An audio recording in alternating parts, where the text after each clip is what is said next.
But this is the thing. This fanatical bigot who shot Mr. Johns dead, 39 years old. I mean, this is crazy. What a waste of a human being. Right, right. This guy, 89-year-old. But is there anything behind this guy, or is it just one lone nut? Well, it appears to be the latter. I mean, he's had some connections with white supremacist groups, according to the authorities.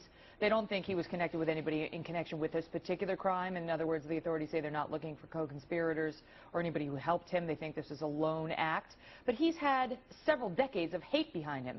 His ex-wife came on Shepard Smith's show earlier and said she said hatred ate him alive like a cancer, and that he had promised he was going to, quote, go out with his boots on. And there he goes. He wanted to take somebody down. He devoted the last several decades to a security hate. guard.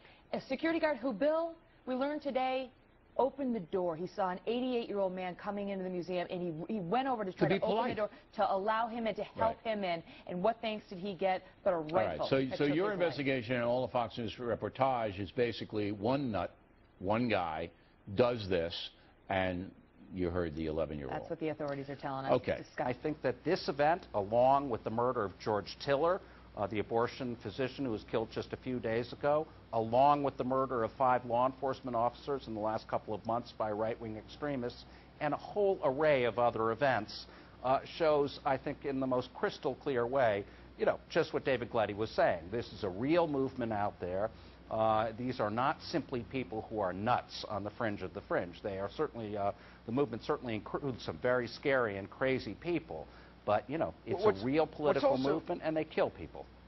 What's also interesting, David, is that increasingly we're seeing a number, and maybe it's a coincidence, but we're seeing a number of so-called lone wolf attacks. I mean, all the attacks that Mark just mentioned, also the killing of the Army recruiter recently by a Muslim convert, a lone wolf, apparently, as far as we know at this point.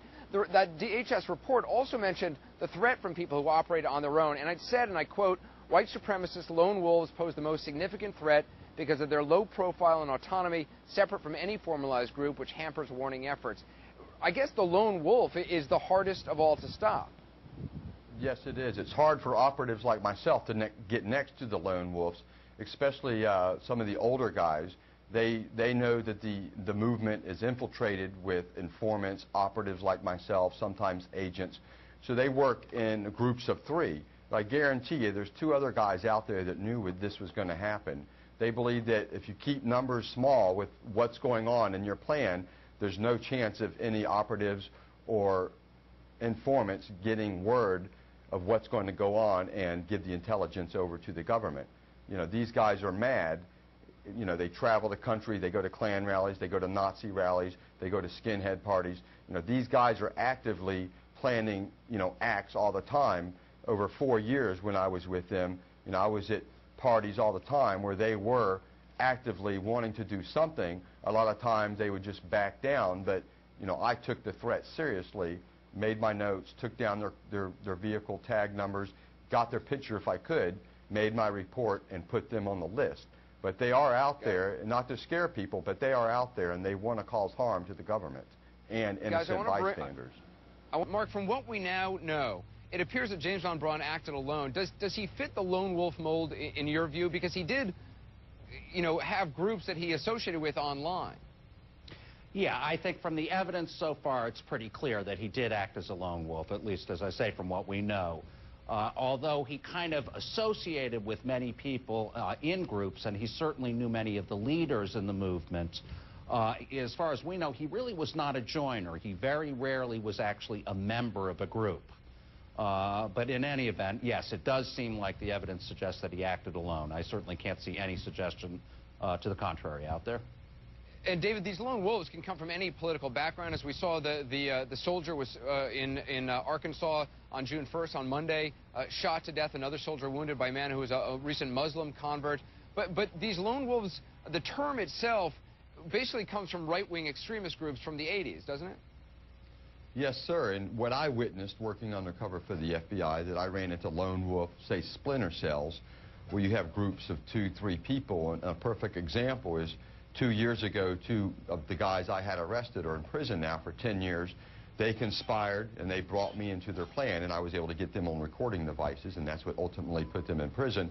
Their plan was to go around, rob drug dealers at gunpoint, dressed as law enforcement officers, and because of my work, they're arrested. They're in prison now. Their names are Tom Rock, John Rock, Tom Martin. They were members of the Confederate Hammerskins here in the state of Florida.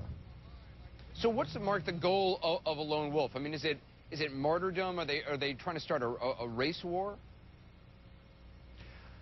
You know, really what the whole lone wolf theory about is the idea of not getting caught. You know, fundamentally what happened was there was a very important trial, the so-called sedition trial in Fort Smith, Arkansas in the 80s, of most of the leaders of the radical right at the time. Essentially, the government theory was a giant conspiracy. The government lost on all counts in that trial, but that trial really set the stage for the thinkers of the radical right, and in particular one man, Louis Beam, to come up with the theory of leaderless resistance.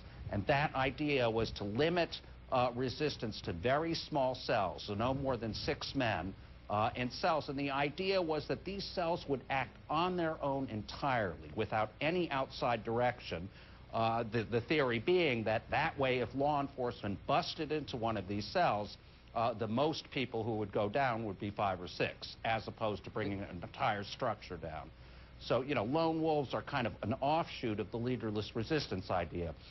Lone wolves, as you mentioned, are very much like Eric Robert Rudolph, the Olympic and abortion clinic bomber, McVeigh, people who acted either all completely on their own or with the assistance just of 1 or 2 people. And David, because of success of people like you, been able to infiltrate some of these larger groups, I guess these lone wolves are kind of breaking away, thinking that they won't be able to be infiltrated if it's just themselves or 1 or 2 other people. Do you think, David, that the racist movement in the United States has become energized because of the election of President Obama, or is that too much of a stretch? That's not a stretch at all. Like I said before, we need to take this serious. These guys are using that as a recruiting tactic, President Obama being elected, and what Mr. Von Bruen did, they're using that as a recruiting tool to poison the young minds of our young people in society. They get these young people that are on the outskirts of society, bring them in, show them their way of thinking, brainwash them, you say, and they go out and do their bidding. I'm not a crook.